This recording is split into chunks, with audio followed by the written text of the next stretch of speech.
கர்த்தருடைய மகா பரிசுத்த நாமத்திற்கு மகிமை உண்டாவதாக. கடந்த நாள் முழுவதுமாக கண்ணின்மணி போல பாதுகாத்தார், சுகபலன் ஜீவன் தந்தார். அதற்காக கர்த்தருக்கு நன்றி செலுத்துகிறேன். போக்கிலும் மரத்திலும் அவருடைய கிருபை கூட இருந்தது. அதற்காக கர்த்தருக்கு நன்றி செலுத்துகிறேன். அநேக பலவீனங்கள் மத்தியிலும் கர்த்தருடைய கிருபை கூட இருந்தபடியால் கர்த்தருக்கு நன்றி செலுத்துகிறேன். நன்மையினால் நிரப்பினார். அதற்காக கர்த்தருக்கு நன்றி செலுத்துகிறேன். அடியனுக்கு உண்டாயிருந்த அந்த சோர்வுகள் எல்லாவற்றையும் கர்த்தர் மாற்றினார். அதற்காக கர்த்தருக்கு நன்றி செலுத்துகிறேன். இந்த நாளிலே கர்த்தர் கொடுத்த வசனங்களை நாம் தியானித்து நம்முடைய ஆத்மாவிற்கு பிரயோஜனப்படுத்திக் கொள்வோமாக. அப்போஸ்தலனாகிய பவுல் பிலிப்பியருக்கு எழுதின நிருபம் 2வது அதிகாரம் 5வது வசனம். கிறிஸ்து இயேசுவில் இருந்த சிந்தையே உங்களிலும் இருக்க கடவது. கிறிஸ்து இயேசுவில் இருந்த சிந்தை, அதாவது கிறிஸ்து இயேசுவில் இருந்த சிந்தை நாம் எல்லோரிடத்திலும் இருக்க வேண்டும். அப்ப கிறிஸ்துவின் சிந்தை என்பது என்ன? கிறிஸ்துவின் சிந்தை என்பது கிறிஸ்துவின் அன்பும் மன்னிப்பும், கீழ்ப்படிதல், தாழ்மை, அதாவது புதுப்பிக்கப்பட்ட மனம். அவருடைய மனது எப்பொழுதும் புதுமையாகவே இருந்தது. இதுதான் அவருடைய சிந்தை. அப்ப கிறிஸ்துவின் சிந்தை, கிறிஸ்து இயேசுவில் இருந்த சிந்தையே உங்களிலும் இருக்க கடவுது. இந்த நாட்களில் நம்முடைய சிந்தனைகளை கிறிஸ்து இயேசுவின் சிந்தைக்கு நேராக சீர்படுத்துவது, மறுசீரமைப்பது முக்கியமான காரியமாக இருக்கிறது. கிறிஸ்துவின் அன்பு, மன்னிப்பு, கீழ்ப்படிதல், தாழ்மை, மனம் எப்போது புதிதாக வேண்டும், மறுரூபமாக வேண்டும். இப்படிப்பட்டதான சிந்தைகளிலே நாம் இந்த நாட்கள்ல இதை குறித்து அதிகமாக தியானித்து அதுல சீர்படுத்துவது, மறுசீரமைப்பது மிகவும் ஒரு முக்கியமான அதாவது காரியங்கள்ல இந்த நாட்கள்ல ஒன்றாக காணப்படுகிறது. 1 கொரிந்தியர் 2வது அதிகாரம் 16வது வசனம். 1 கொரிந்தியர் 2:16.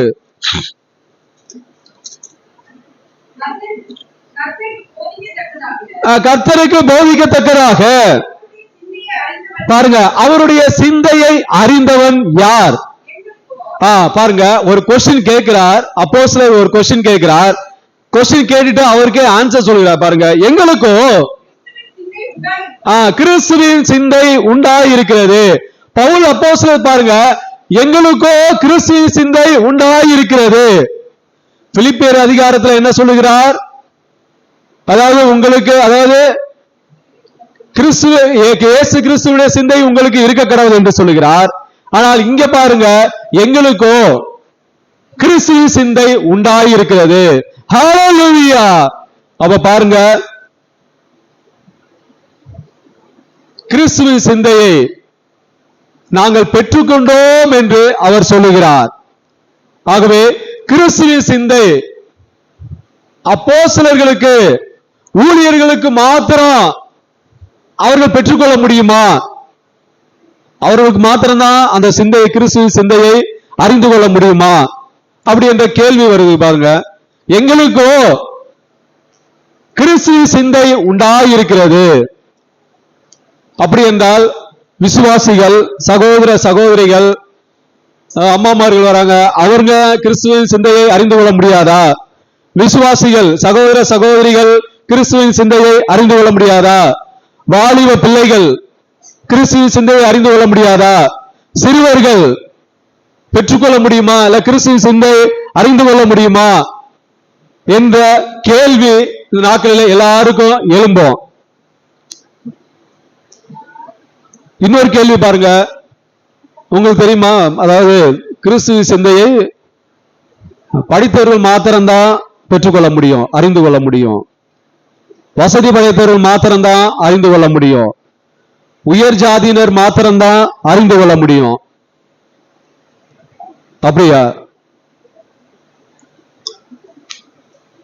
இல்ல, நான் சொல்வது தவறு, சரி கிடையாது. அதாவது கிறிஸ்துவின் சிந்தை வசதி படைத்தவர்களோ, பவுல் அப்போஸ்தலர் பெரிய வசதி படைத்தவர், பெரிய கல்விமான், உயர் ஜாதி, அவர் சொல்லுகிறார் எங்களுக்கோ கிறிஸ்துவின் சிந்தை உண்டாயிருக்கிறது. அப்ப அவருக்கு மாத்திரம் தான் அறிந்து கொண்டார்களா? மற்ற அப்போஸ்தலர்கள் அறிந்து கொள்ளவில்லையா? இந்த நாட்கள்ல நாம இப்படி கேள்வி கேட்போம், கேள்வி கேட்கலாம்ல, விசுவாசிகள் அறிந்து கொள்ள முடியாதா? ஏழைகள் அறிந்து கொள்ள முடியாதா? அதாவது வசதி இல்லாதவர்கள் அறிந்து கொள்ள முடியாதா? அல்லது கீழானவர்கள் அறிந்து கொள்ள முடியாதா? இல்ல, எல்லாரும் கிறிஸ்துவின் சிந்தையை அறிந்து கொள்ள முடியும். நீங்கள் விசுவாசிகளாக இருந்தாலும் சரி, ஊழியர்களாக இருந்தாலும் சரி, வாலிபர்களாக இருந்தாலும் சரி, சிறு பிள்ளைகளாக இருந்தாலும் சரி, கிறிஸ்துவின் சிந்தையை எல்லாரும் அறிந்து கொள்ள முடியும். எப்படி அறிந்து கொள்வது? அதுதான் ஒரு கேள்வி. அது ஒரு பெரிய ரகசியம். அது $1,000,000 கொஸ்டின் எல்லாருக்கும் இருக்கும். எப்படி கிறிஸ்துவின் சிந்தையை அறிந்து கொள்வது? இந்த நாட்கள்ல 2 காரியத்தை நாம இந்த நாட்கள்ல தியானிப்போம். முதலாவதாக கிறிஸ்துவின் சிந்தை என்பது என்ன, அதை குறித்து நாம தியானிப்போம். அடுத்ததாக கிறிஸ்துவின் சிந்தையை எப்படி பெற்றுக்கொள்வது?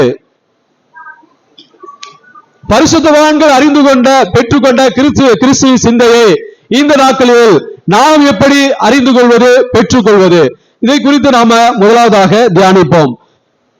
டைம் இருந்தா பிற்பாடு கடைசியில கிறிஸ்துவின் சிந்தை என்பது, அதை குறித்து நாம தியானிப்போம்.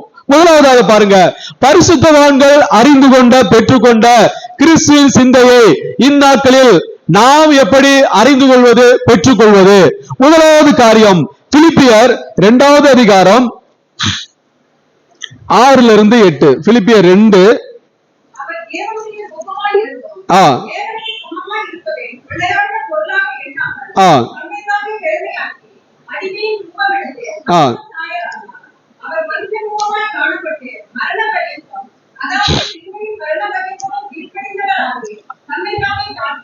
தம்மை தாமே தாழ்த்த. முதலாவது காரியம் பாருங்க, பணிவு, ஒரு தாழ்மை. எதை குறித்து பாருங்க, அவர் தேவனுடைய குமாரனாக இருந்தாலும் அதை அவர் பொருட்படுத்தவே இல்லை.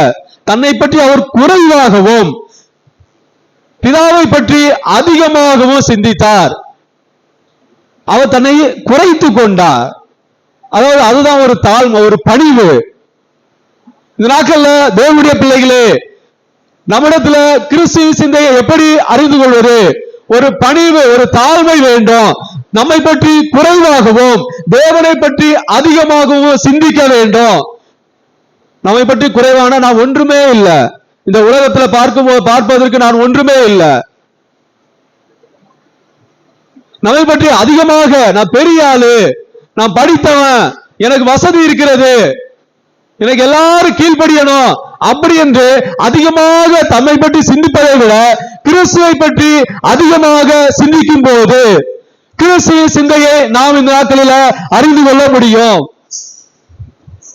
அருமையான தேவனுடைய பிள்ளைகளே, இந்த பணிவு, இந்த தன்னை பற்றி குறைவாக, அதாவது குறைவாக ரொம்ப இதா கிடையாது, அதாவது நான் ஒண்ணுமே இல்லை, எல்லாம் தேவன் தான், அப்படி என்று சிந்திக்க வேண்டும். யார் அப்படி சிந்திக்கிறார்களோ அவர்களுக்கு பணிவு வரும். பாருங்க, இந்த ஒரு கேள்வி கேட்கிறோம். வரலாற்றுல மிகப்பெரிய தலைவர் யார் என்று நீங்கள் நினைக்கிறீர்கள்? வரலாற்றுல மிகப்பெரிய தலைவர் யார் என்று நினைக்கிறீங்க? ஏன்? சும்மா சொல்லுங்க.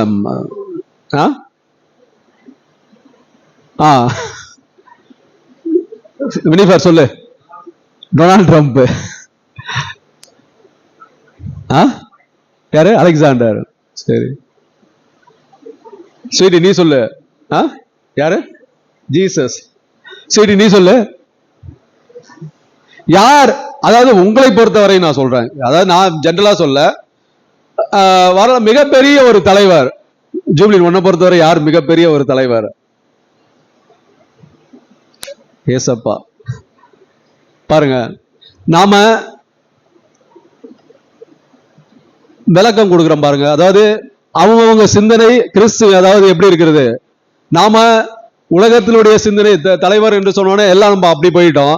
பாருங்க, வரலாற்றுல மிகப்பெரிய ஒரு தலைவர், ராஜாக்களுக்கெல்லாம் ராஜா, எல்லா தலைவர்களை காட்டிலும் மிகப்பெரிய ராஜா, மிகப்பெரிய தலைவர் நம்முடைய கர்த்தராகிய இயேசு கிறிஸ்து.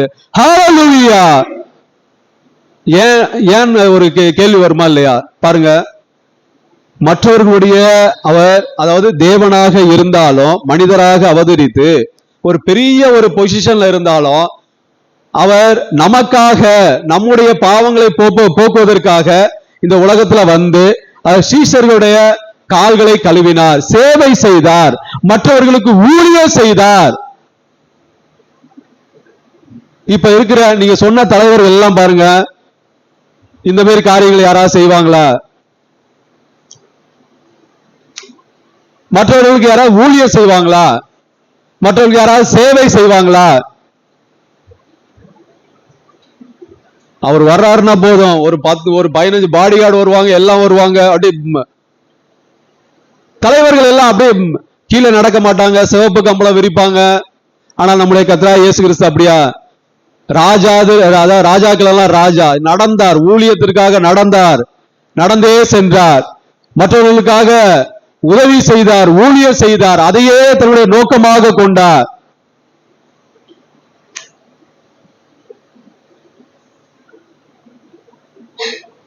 கிறிஸ்துவின் சிந்தையை அறிந்து கொள்வது எப்படி? இந்த வாரம் பாருங்க, நாம போய் கிறிஸ்துவின் சிந்தையை அறிந்து கொள்ள வேண்டும். எப்படி? அதாவது யாருக்காவது ஒருவருக்கு யாராவது ஒருவருக்காக சேவை செய்யலாம், அல்லது தன்னை பற்றி அதாவது குறைவாகவும் தேவனை பற்றி அதிகமாகவும் சிந்திக்கும் போது மற்றவர்களுக்கு சேவை செய்ய முடியும். பாருங்க, இந்த வாரத்துல நீங்க வீட்டுக்கு போங்க, வீட்டுக்கு போயிட்டு கிறிஸ்துவின் சிந்தையை எப்படி அறிந்து கொள்வது அப்படி என்று சிந்திக்கும் போது முதல் காரியம் பாருங்க, தன்னை பற்றி நம்ம ரொம்ப அதிகமாக எண்ணக்கூடாது. தேவனை பற்றி அதிகமாக சிந்திக்கும் போது, நீ யார் ஒருவர் தேவனை பற்றி அதிகமாக சிந்திக்கிறீர்களோ அவர்கள் மற்றவர்களுக்கு ஊழியம் செய்ய முடியும், மற்றவர்களுக்கு சேவை செய்ய முடியும். குறைந்தபட்சம் குடும்பத்திற்கு சேவை செய்ய வேண்டும், தன்னால சுற்றி இருக்கிறவர்களுக்கு சேவை செய்ய வேண்டும். யார் அப்படி செய்வார்கள் என்றால் தேவனை பற்றி அதிகமாக சிந்திக்கும் போது. பாருங்க, இந்த நாட்களில் நாம் எப்படி கிறிஸ்துவ சிந்தையை அறிந்து கொள்வது? நம்மை பற்றி சிந்திப்பதை விட தேவனை பற்றி அதிகமாக சிந்திக்கும் போது அவருடைய சிந்தையை நாம் அறிந்து கொள்ளலாம். இரண்டாவது காரியம் பாருங்க, யோவான் 6வது அதிகாரம் 38வது வசனம். யோவான் 6:38.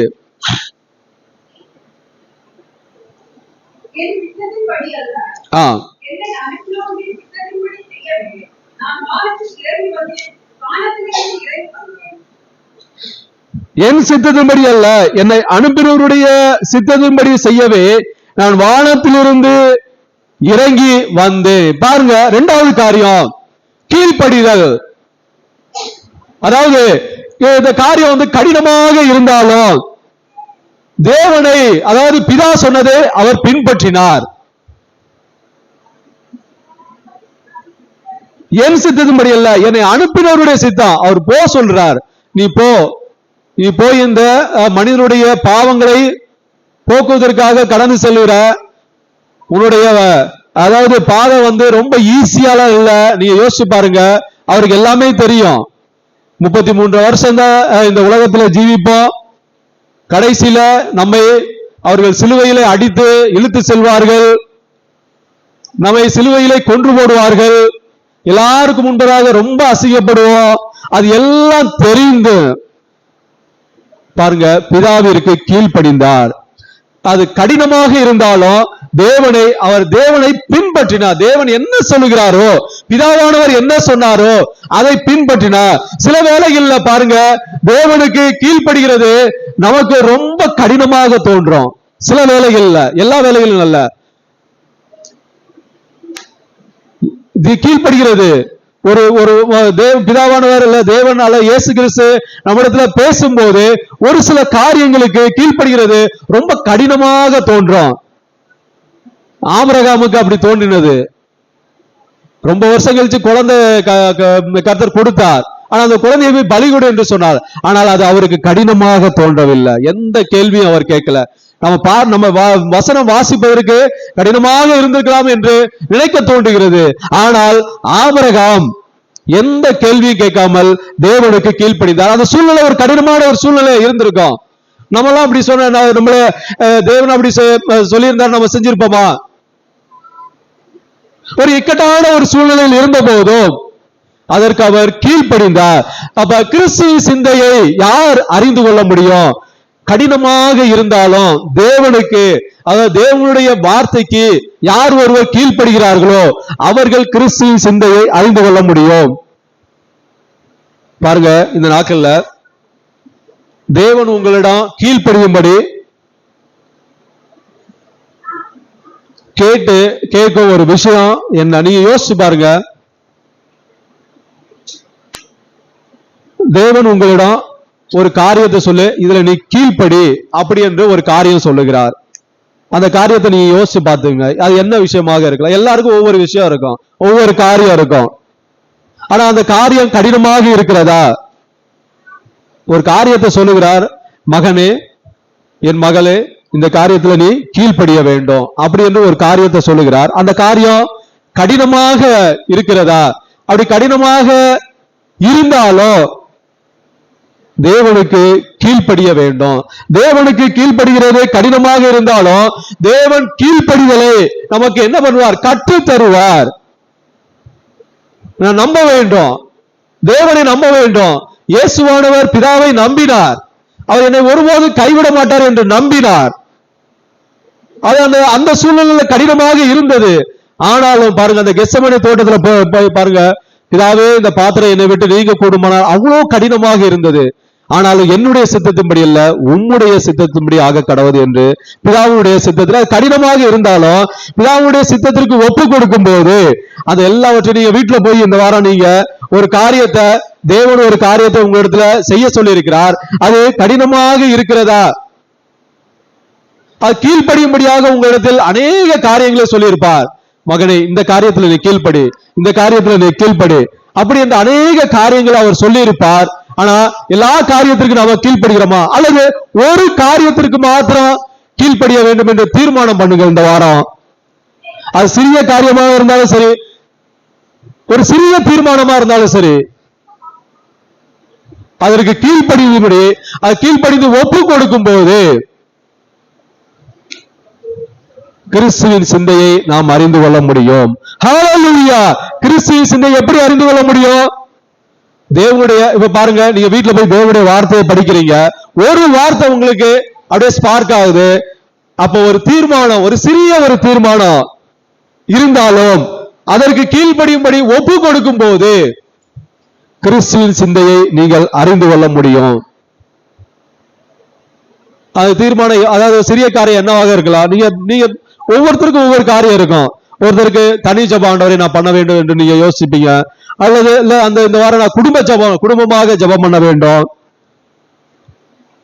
ஆஸ் யூசுவல் சொல்றது, ஆராதனை செய்ய, இப்படிப்பட்ட ஒவ்வொருக்கும் ஒவ்வொரு காரியம் இருக்கும்.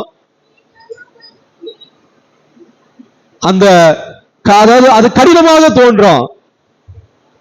கடினமா பார்த்தா அது கடினமா தோன்றும், ஈஸியா பார்த்தா ஈஸியா தான் இருக்கும். தீர்மானம் பண்ணுங்க. ஒரு சிறிய தீர்மானமாக இருந்தாலும் தேவனிடத்தில் இதை கீழ்ப்படியும்படி சொல்லி இருக்கிறார். ஆகவே இந்த காரியம் கடினமாக இருந்தாலும் நான் கீழ்ப்படிய வேண்டும். அதிகாலையில் எழுந்து ஜெபம் பண்ண வேண்டும் என்று கடினமாக இருந்தாலும் அதற்கு கீழ்ப்படிய வேண்டும். அப்படி என்று நீங்கள் தீர்மானம் பண்ணும்போது கிறிஸ்துவின் சிந்தையை நீங்கள் அறிந்து கொள்ள முடியும். ஹல்லேலூயா! மூன்றாவது காரியம் பாருங்க, லூக்கா 10வது அதிகாரம் 33, 34. லூக்கா 10, 33, 34.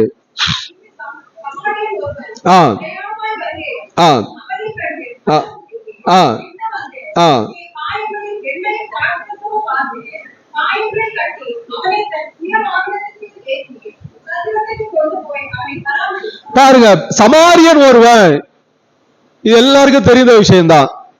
அதாவது மூன்றாவது காரியம், மற்றவர்களை நேசித்தல். இந்த சமாரியன், அந்த மனிதன் யார் என்றே தெரியாது, அவனை நேசித்தான், அவனிடத்துல அன்பு காட்டினான், அவனை பராமரித்தான், அவனை சத்திரத்தில் கொண்டு போய் பராமரிக்கும்படியாக செலவுகளை செய்தார். அருமையான தேவனுடைய பிள்ளைகளே, மற்றவர்களை, அதாவது யார் என்றே தெரியாதவர்களை நேசிக்கும் போது, இந்த சமாரியனை போல நாம நேசிக்கும் போது, நேசிக்க வேண்டும், மற்றவர்களை நேசிக்க வேண்டும். பாருங்க, உங்களுக்கு ஒரு கேள்வி கேட்கிறான், ஒவ்வொரு இதுல ஒரு கேள்வி கேட்கிறான். நீங்கள் யாராவது தெரிந்த ஒருவரை நேசிக்க அன்பு செலுத்த கடினமாக இருக்கிறதா? நமக்கு தெரிந்த நபராக இருக்கலாம் அல்லது அதாவது இந்த நாட்கள்ல தெரியாத நபரை நேசிப்பாங்க. ஆனா தெரிந்த நபர்களை நேசிக்கிறதுக்கும் அன்பு செலுத்துவதற்கும் அது ஒரு கடினமாக இருக்கும். நீங்கள் அவரோட எப்படி நேசிக்கலாம், எப்படி அன்பு செலுத்தலாம் என்று சிந்திக்கும் போது, அதாவது ஒரு மனிதரை உங்களுக்கு பிடிக்கவில்லை, அப்படி பிடிக்காம இருக்கும்போது, அதாவது அந்த மனிதனை நாம எப்படி நேசிக்கலாம், எப்படி அவரிடத்துல அன்பு செலுத்தலாம் என்று நீங்க சிந்திக்கும் போது இந்த காரியம் கடினமாக இருந்தாலும், ஏனென்றால் நமக்கு விரோதமாக ஏதாவது ஒரு காரியம் செஞ்சிருப்பாங்க, நாம வெறுக்கும்படியான ஒரு சூழ்நிலையில உண்டாயிருந்திருக்கலாம். அப்படிப்பட்ட மனிதர்களை நாம நேசிக்கும் போது, அவர்களை நாம அன்பு செலுத்தும் போது, நாட்கள்ல தெரியாதவர்களை நிறைய பேர் நேசிப்பாங்க. ஆனா தெரிந்த ஒருத்தரை நாம அவர்களை வெறுப்போம். ஏனென்றால் நமக்கு விரோதமாக நிறைய காரியங்கள் பண்ணியிருப்பாங்க. வெறுக்கும்படியான சூழ்நிலை உண்டாயிருந்து நேரிட்டு இருக்கலாம். அப்ப இந்த நாட்கள்ல பாருங்க, நீங்க போய் கேள்வி கேளுங்க. இந்த வாரத்துல போய் நீங்கள் யாராவது தெரிந்த நபரை நேசிக்க அன்பு செலுத்த அது கடினமாக இருக்கிறதா? ஏன் ஆண்டவரே, ஏன் கடினமாக இருக்கிறது? இந்த மனிதரை நான் ஏன் வெறுக்கிறேன்? கிறிஸ்துவ சிந்தையை நீங்கள் அறிந்து கொள்ள வேண்டும். நான் கிறிஸ்துவ சிந்தையை எப்படி அறிந்து கொள்வது? இந்த வாரம் போங்க, வீட்டுக்கு போங்க, நேசிக்க, அதாவது போராடும், அவன்கிட்ட எப்படியாவது போராடும். அது ஒரு போராட்டம் தான். அது ஒருவரிடம் அதாவது அன்பு செலுத்தும் நமக்கு விரோதமாக நாம் அவர்களுக்கு விரோதமாக அநேக காரியங்கள் வெறுப்பதற்கு இருக்கலாம், இல்லைன்னு என்று சொல்லவில்லை. செய்தாலும் அப்படிப்பட்டவர்களை நேசித்து அன்பு செலுத்தும் போது கிறிஸ்துவ சிந்தையை நாம அறிந்து கொள்ள முடியும். ஹல்லேலூயா! மற்றவர்களை நேசிக்கும் போது, இந்த சமாரியன் அவன் நேசித்தான், அதுதான் கிறிஸ்துவ சிந்தை. இயேசு கிறிஸ்து பாருங்க, குஷ்டரோகிகளை நேசித்தார், அவர்களை குணமாக்கினார், அவர்களுக்காக பிரயாசப்பட்டார். யார் என்றே தெரியாத அவர்களை உயிரோடு எழுப்பினார். ஊமையரை, அதாவது பேசாதவர்களை அவர் பேச வைத்தார். அவருக்கு ஏதாவது லாபம் இருந்ததா? இல்ல. ஏன்னா அவர் கிறிஸ்துவானவர். ஹல்லேலூயா! மற்றவர்களை நேசிக்கும்படியாக இந்த உலகத்திற்கு கடந்து வந்தார். நாம் எப்படி கிறிஸ்துவ சிந்தையை அறிந்து கொள்வது? நீங்க இந்த வாரம் வீட்டுக்கு போங்க. வீட்டுக்கு போய் நமக்கு விரோதமாக, அதாவது நாம வெறுக்கும்படியாக அநேக காரியங்கள் செய்த ஒரு நபரை நினைச்சு, ஆண்டவரே, இப்படிப்பட்ட மனிதரை நான் நேசிக்க வேண்டும், அன்பு செலுத்த வேண்டும். அப்படி அன்பு செலுத்தினோம் என்றால் கிறிஸ்துவின் சிந்தையை நாம அறிந்து கொள்ள முடியும். 4வது காரியம், மத்தேயு 14வது அதிகாரம் 29 31. மத்தேயு 14 29 31.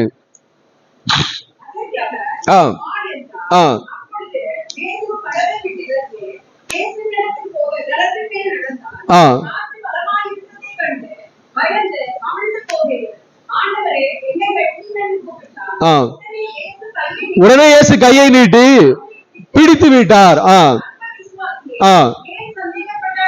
பாருங்க, 4வது காரியம், அதாவது விசுவாசம் மற்றும் நம்பிக்கை. பாருங்க, இவன் அந்த நிச்சயமற்ற சூழ்நிலையிலும் மரிக்கும் தருவாயிலும், அதாவது இவர் என்ன, ஒரு மூழ்கிற ஒரு தருவாயில், பேதுரு ஒரு மூழ்கிற ஒரு தருவாயில இருந்தார்.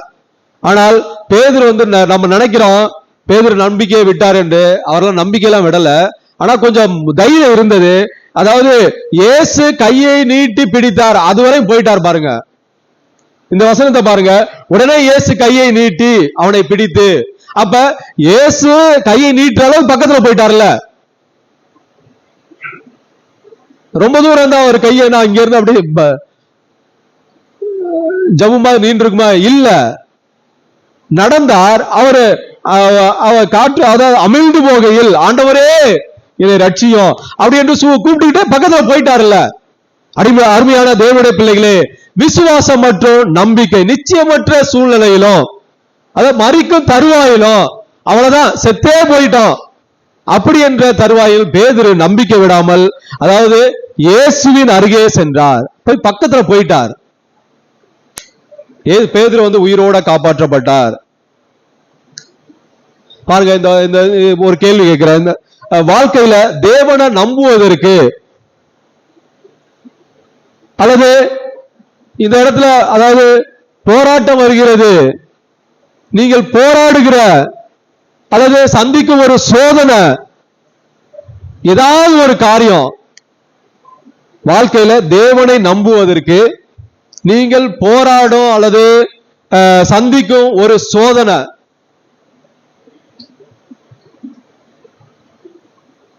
எந்த இடத்துல போராட்டம் வருகிறது அதை குறித்து நாம சிந்திக்க வேண்டும். நாம் இயேசுவுக்கு அதாவது தொடர்ந்து விடாப்பிடியாக அவரை விடாமல் நாம தொடர்ந்து அவரோடு கூட நடந்தால் விசுவாசத்துல வளருவோம், அந்த போராட்டம் எல்லாம் நீங்கும். கிறிஸ்துவ சிந்தையை நாம் எப்படி அறிந்து கொள்வது? இந்த வாரம் போங்க, இந்த காரியத்துல ஏதாவது ஒரு காரியத்துல நீங்கள் தேவனை நம்புவதற்கு போராடுகிறீர்களா? அந்த காரியத்தில் தேவன் மேல் நம்பிக்கை விசுவாசம் வைக்க முடியவில்லை. அதாவது தேவனை நம்புவதற்கு ஏதாவது ஒரு காரியம், நம்ம அநேக காரியங்கள் லிஸ்ட் இருக்கும், இந்த காரியம் எப்படி அவர் செய்வார், நம்பிக்கை இல்லாமல் இருக்கும், இந்த காரியம் நடக்குமா,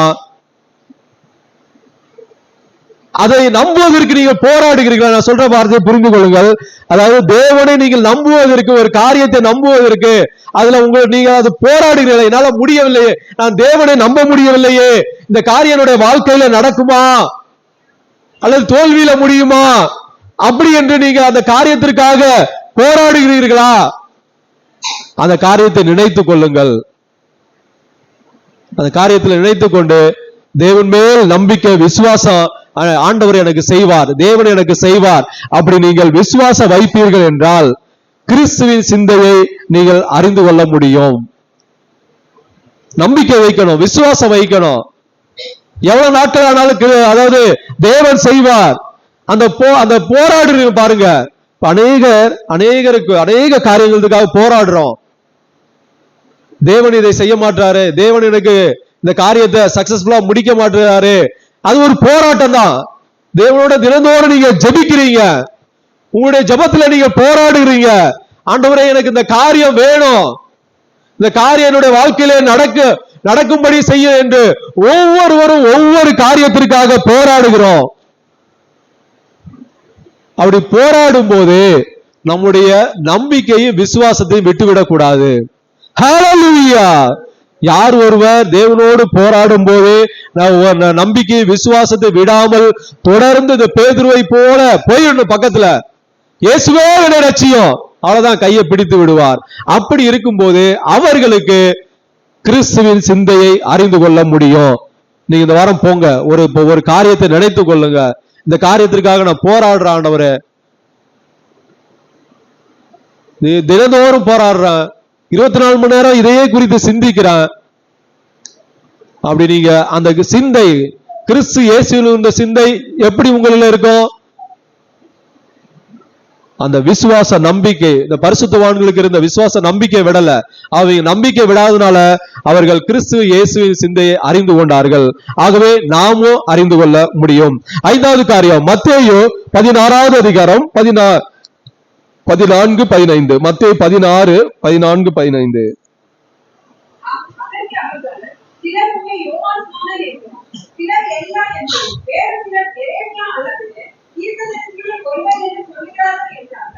இல்ல மத்தேயு இல்ல, மார்க்.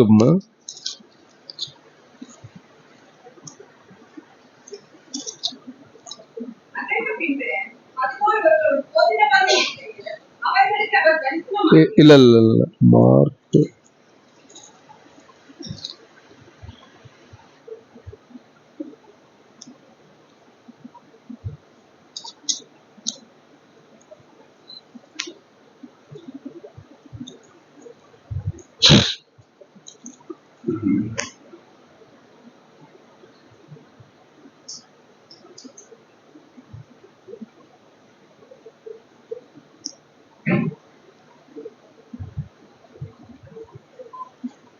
மன்னிப்புன்னு ஒன்று வரும்.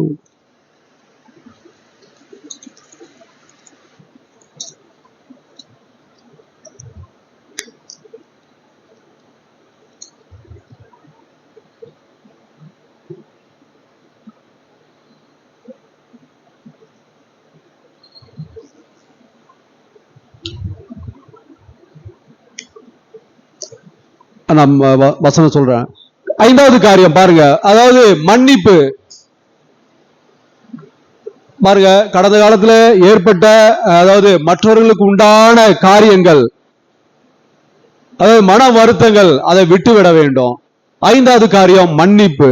ஏனென்றால் பாருங்க, பிதாவானவர் நம்முடைய தப்பிதங்களை மன்னிக்க வேண்டும். நம்முடைய தப்பிதங்களை மன்னிக்க வேண்டும் என்றால் ஏதோ ஒரு சந்தர்ப்பத்தில் நாம தவறு செய்திருப்போம்.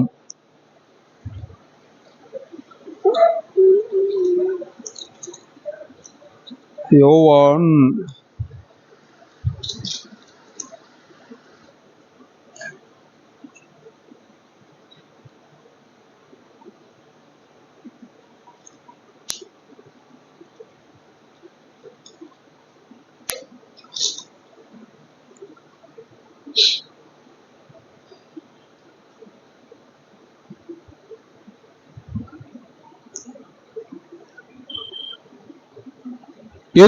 ஏதோ ஒரு காரியத்துல நாம அதாவது வருத்தங்கள், மன வருத்தங்களை மற்றவர்களுக்கு ஏற்படுத்தியிருப்போம்.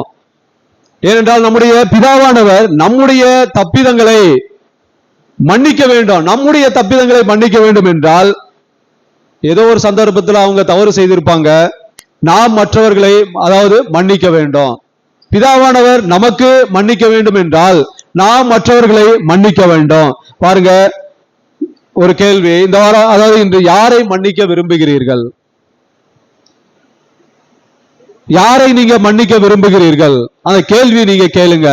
ஆண்டவரே, இந்த மனிதரை நாம் மன்னிக்க வேண்டும், முழுவதுமாக மன்னிக்க வேண்டும். அதாவது அநேக நாட்களாக ஏற்பட்டிருக்கிற அந்த கசப்பை நீக்கும்படி தேவனிடத்துல ஜெபம் செய்யுங்கள். ஒரு மனிதரை நீங்க மன்னிக்க வேண்டும். அநேக நாட்களாக ஒரு மனிதனோட கசப்பு இருக்கிறது என்றால் அதாவது மன்னிக்க வேண்டும். அந்த மனிதனை மன்னிக்கும்படியா ஒரு மனிதனை நீங்க நினைவுபடுத்திக்கணுங்க. இந்த வாரத்துக்கு ஒரு மனிதர்னு வச்சுக்கோங்க. ஆண்டவரே, ஏன்னா பெரிய லிஸ்ட் இருக்கும், நிறைய பேரை நம்ம மன்னிக்கிறதுக்கு நாம கடமைப்பட்டிருப்போம் அல்லது அது தவறு இருப்போம். அந்த லிஸ்ட வச்சுங்க. ஒரு வாரத்துக்கு ஆண்டவரே, இந்த வாரம் இந்த மனிதரை நாம் மன்னிக்க வேண்டும். அதாவது இந்த மனிதருக்கு விரோதமாக ஏற்பட்டிருக்கிற கசப்பை நீக்கும்படி நீங்கள் தேவனிடத்துல ஜெபம் செய்ய வேண்டும். தேவன் அந்த கசப்பை, அதாவது அந்த மன வருத்தத்தை, அந்த வெறுப்பை உங்களுடைய சிந்தையிலிருந்து எடுத்து போடுவா. ஹல்லேலூயா. நான் கிறிஸ்துவ சிந்தையை எப்படி பெற்றுக்கொள்வது? அதாவது யாரை நாம் மன்னிக்கலாம், கசப்பை நீக்கலாம், வெறுப்பை அகற்றலாம் என்று நினைத்துக் கொள்ளுங்கள். அவரிடத்துல பகைமை கொள்ளாமல் அவரிடத்துல அன்பு செலுத்துங்கள். அதை விட்டுட்டு கடந்து செல்லுங்க.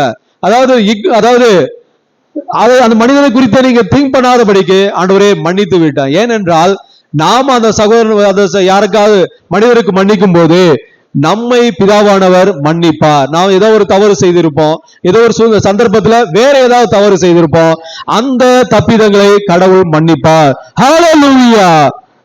ஆகவே தேவனுடைய பிள்ளைகளே, அப்படி மன்னிக்கும் போது கிறிஸ்து சிந்தையை நாம அறிந்து கொள்ள முடியும். ஏனென்றால் கிறிஸ்து எல்லாருக்கும் மன்னித்தார்,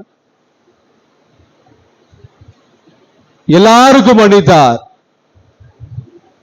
சிலுவையில இருக்கும்போது கூட அவர் மன்னித்தார். அப்ப அந்த சிந்தை, அவருடைய சிந்தை எப்படி இருந்தது? நாம இந்த நாட்கள்ல கிறிஸ்துவ சிந்தையை அறிந்து கொள்ள வேண்டும். சேவான் மன்னித்தார். சேவான் எப்படி மன்னித்தார்? கல்ல எரிஞ்சாங்க. அவர் சொல்றார் பாருங்க, ஆண்டவரே இவர்களுக்கு மன்னியும் என்று அவர் சொல்றார் பாருங்க.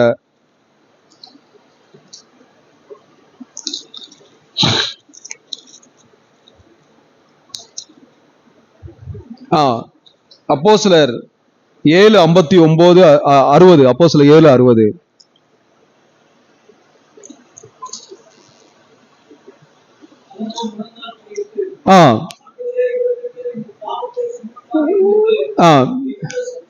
இவர்கள் மேல் இந்த பாவத்தை சுமத்தாதிரும். ஆண்டவர் பாருங்க, அவர்களை மன்னித்தார். எந்த சூழ்நிலையில அவர்கள் உதவி செய்தார்கள்? அவர்கள் இல்ல, அவனை கல்லெறிந்து கொன்றார்கள். நாம இந்த நாட்கள்ல நமக்கு விரோதமாக நமக்கு விரோதமாக நாம வெறுப்ப அவர்கள் காட்டியிருப்பார்கள், கசப்பு இருக்கும்.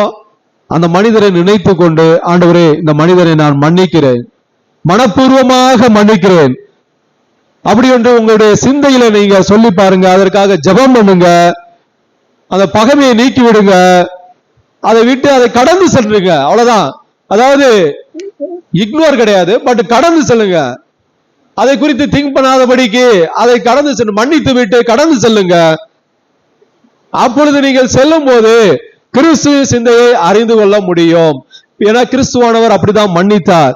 அவருடைய பரிசுத்தவான்கள், அவரை பின்பற்றின பரிசுத்தவான்கள் அப்படிதான் மன்னித்தார். மன்னிக்கும் போது கிறிஸ்துவ சிந்தை. அதனாலதான் பவுல் அப்போஸ்தலர் சொல்கிறார், எங்களுக்கோ கிறிஸ்துவ சிந்தை உண்டாகி இருக்கிறது என்று சொல்கிறார். நாம் இந்த நாட்கள்ல சொல்ல வேண்டும். இந்த ஞாயிறு ஆராதனையில ஒரு முடிவெடுப்போமாக.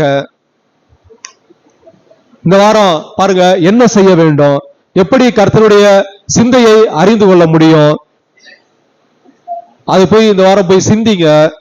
தேவனை பற்றி அதிகமாக சிந்தித்து மற்றவர்களுக்கு சேவை செய்ய வேண்டும் என்ற எண்ணம் உங்களிடத்துல இருக்கும் போது நீங்கள் கர்த்தருடைய சிந்தையை அறிந்து கொள்ள முடியும். ஆராதனை முடிந்து வீட்டுக்கு போய் இல்ல இந்த ஆராதனையில ஒரு முடிவெடுத்து கடந்து செல்லுங்க. ஆண்டவரே இந்த வாரம் நான் எப்படியாவது தேவனை பற்றி அதிகமாக சிந்திக்க வேண்டும். மற்றவர்களுக்கு அப்ப சிந்திக்கும் போது மற்றவர்களுக்கு சேவை செய்ய வேண்டும் என்ற ஒரு மனப்பக்குவம் உங்களிடத்தில் வரும். அப்பொழுது நீங்கள் கர்த்தருடைய சிந்தையை அறிந்து கொள்ள முடியும். தேவனுடைய வார்த்தையின் மூலம் நீங்கள் ஒரு வசனம் படிக்கிறீங்க, அந்த ஒரு வார்த்தை உங்களுக்கு அப்படியே டக்குன்னு அப்படியே உணர்த்தப்படுகிறது. அந்த தீர்மானம் எடுங்க. ஜெபத்தை படிக்கும் போது அவர் அதிகாலையில இருட்டோடு எழுந்து ஜெபம் பண்ண போனார். அப்படி சொல்லும் போது நாமும் இப்படி செய்ய வேண்டும் என்று ஒரு சிறிய தீர்மானம் எடுத்து அதற்கு கீழ்ப்படியும் போது கர்த்தருடைய சிந்தையை நாம அறிந்து கொள்ள முடியும். அதாவது நேசிக்க போராடும் ஒருவரிடம் அன்பு காட்ட வேண்டும். அப்படி அன்பு காட்ட முடியும். அவருடைய நேசிக்க நாம் போராடுறோம், அதற்காக பிரயாசப்படுறோம், ஆனா என்னால முடியவில்லை. ஒருத்தர் அன்பு காட்ட வேண்டும் நீங்க பிரயாசப்படுறீங்க, அது ஒரு போராட்டம் தான். அவரிடத்துல அன்பு காட்டுங்க. அன்பு காட்டும் போது கர்த்தருடைய சிந்தையை நீங்கள் அறிந்து கொள்ள முடியும். பாருங்க, எந்த காரியத்துல நாம தேவனை நம்புவதற்கு, பாருங்க ஏதாவது ஒரு காரியத்துல தேவனை நம்புவதற்கு போராடுகிறோமோ அந்த காரியத்துல, அதாவது தேவன் மேல நம்பிக்கை வைத்து விசுவாசம் வைத்து அதற்காக ஜெபம் பண்ணுங்க. அந்த ஜெபத்தை, அந்த நம்பிக்கையை, அந்த விசுவாசத்தை விட்டு விடாதீங்க. தொடர்ந்து அந்த காரியத்திற்காக நீங்கள் போராடுங்கள். தேவனை நம்புவதற்கு ஒரு சில காரியத்துல நம்ம தேவனால் நம்பவே முடியாது. என்னடா ஆண்டவர், நான் இப்போ தினந்தோறும் நான் ஜெபம் பண்றேன், ஆராதனைக்கு போறேன், ஆனா எனக்கு இந்த வாழ்க்கையில இந்த காரியம் நடக்க மாட்டேங்கிறது என்று ஒரு சில வேளைகளில் நம்பிக்கை நீங்க இழந்திருப்பீங்க. அப்படி இழக்காதபடிக்கு இந்த நாட்கள்ல ஒரு தீர்மானம் எடுங்க. தீர்மானம் எடுத்து நம்பிக்கை, தேவன் மேல் உள்ள நம்பிக்கை, விசுவாசம் எப்பொழுதும் வைக்க வேண்டும் என்று அப்படி நீங்கள் வைத்தீர்கள் என்றால் கிறிஸ்துவ சிந்தையை நீங்கள் அறிந்து கொள்ள முடியும். யாரை மன்னிக்கலாம், யாரை நாம் மன்னிக்கலாம், கசப்பு வெறுப்பு அது அகற்றலாம். அதையே வைத்துக் கொண்டு நாம இருக்கக்கூடாது என்று தீர்மானம் செய்ய வேண்டும். ஏனென்றால் நம்முடைய தப்பிதங்களை பிதா மன்னிப்பார்.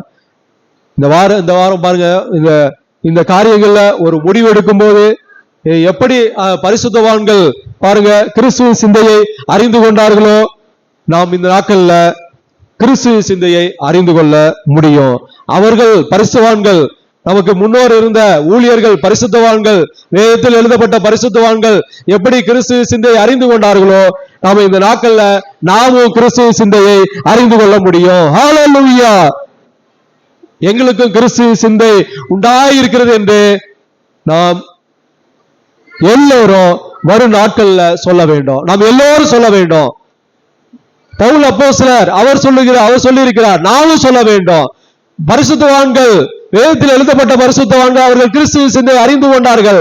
நாமும் இந்த நாட்கள்ல நானும் கிறிஸ்துவ சிந்தை எனக்கும் உண்டாயிருக்கிறது, நானும் அறிந்து கொண்டிருக்கிறேன் என்று வரும் நாட்கள்ல நாம சொல்ல வேண்டும்.